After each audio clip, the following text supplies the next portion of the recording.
What's up, BDS crew? I have an interesting dryer vent situation here. As you can see, very dark, the majority of it. You got some pieces that are dry. This is actually all wet or damp. So there's a leak that's leading into their dryer vent duct, and so that's what's causing restriction. And she was wondering why her stuff was taking forever to dry when she has a dryer that's barely a month or so old. So this is the cause right here, is moisture getting into the dryer vent duct is causing this to get impacted and heavier, so it's not escaping out the top where it's supposed to, at least the majority of it. So it didn't even start to really drop down until I was about 60% of the way into it, scrubbing it out.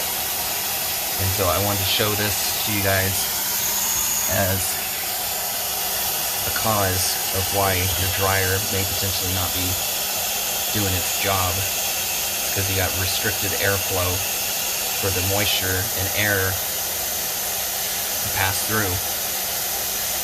And so this is what's happening. So I told her to get it checked on the roof, because there was previous roof damage, I guess, from the last dryer vent cleaner. They went on the roof and loosened the tile, and it caused the water damage. I guess it was during wintertime when it was raining. And so that was a big old issue, but my guess is it's still leaking through, because apparently this drywall here was redone because the damage made its way through down this way. So this is the cause right here, most definitely.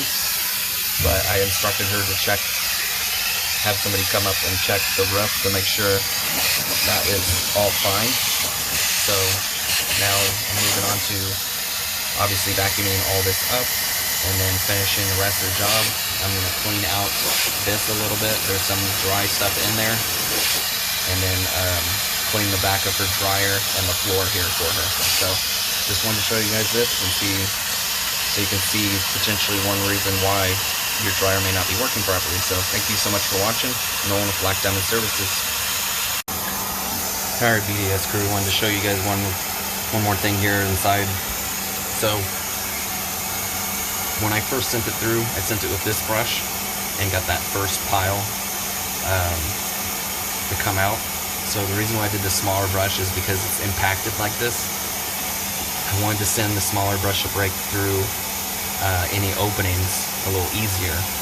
So I felt like that would help, so I wouldn't get anything being pushed further up in this case. So I used the smallest brush I had and got a big amount out. And then the second time around, I used the bigger brush, the next size up, and got all this out. So I sent it a second time through all the way up to the top and back, and I have my vacuum here, as you can hear, and got more out, so that ended up working out really well. So I just wanted to show you guys that. But yeah, second pass through made a big difference.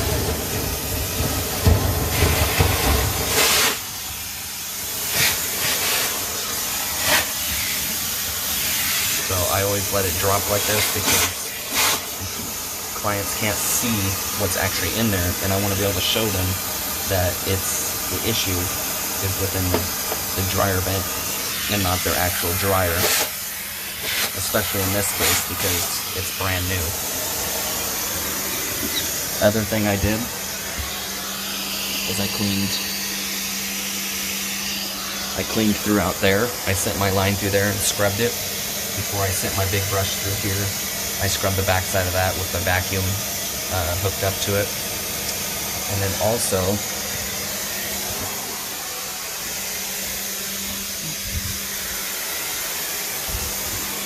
while I had my vacuum hooked up to the back of the dryer, I sent this and scrubbed the lint trap and pushed everything downward, so that way I can suck all that crap into the vacuum, and that made a huge difference too if it's backed up, because you can't get your fingers in there, so this helps push it down in there and scrub it out a little bit. So that was it for this. Next part, I'm going to show you guys the filter when I get all done. Alright, BDS crew, it is time to do the nasty reveal. So you saw all that stuff I vacuumed up. Put this filter on to capture all of that, especially since it's wet. Like 90% of it was wet and all connected together. So this filter will help pick it all up and not let it get into my system, or I should say my waste tank, because then I gotta clean out the waste tank. So look at that. All that wet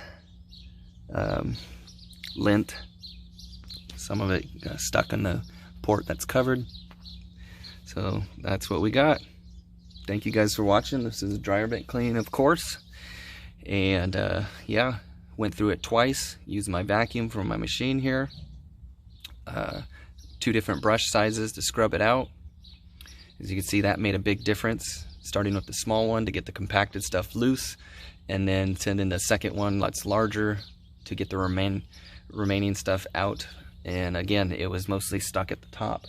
So their dryer is, I believe it's that small window there. So right up above, if you could see it, that cover there is where it's supposed to come out, and some kind of water is getting into it, so that's no good. So we want to be able to figure that out. So I suggested to her to have it looked at, because once I cleaned out the back of the dryer, all the little lint that was stuck in the back of the dryer outspout, it was all dry. So it's not coming from the dryer at all. So it's from a different source. So that's just information I can tell her, so she can kind of direct a contractor to take a look at it. So yeah, that's why I went through all these steps, because if this was a special situation, only the second time I've had wet compacted lint in a duct. So that could be one of the reasons why your dryer isn't working right. So always consider that as an option for your problems here, and then have the dryer cleaned out accordingly. Let them know that, and then they could better serve you. So thank you guys so much for watching. Nolan on Black Diamond.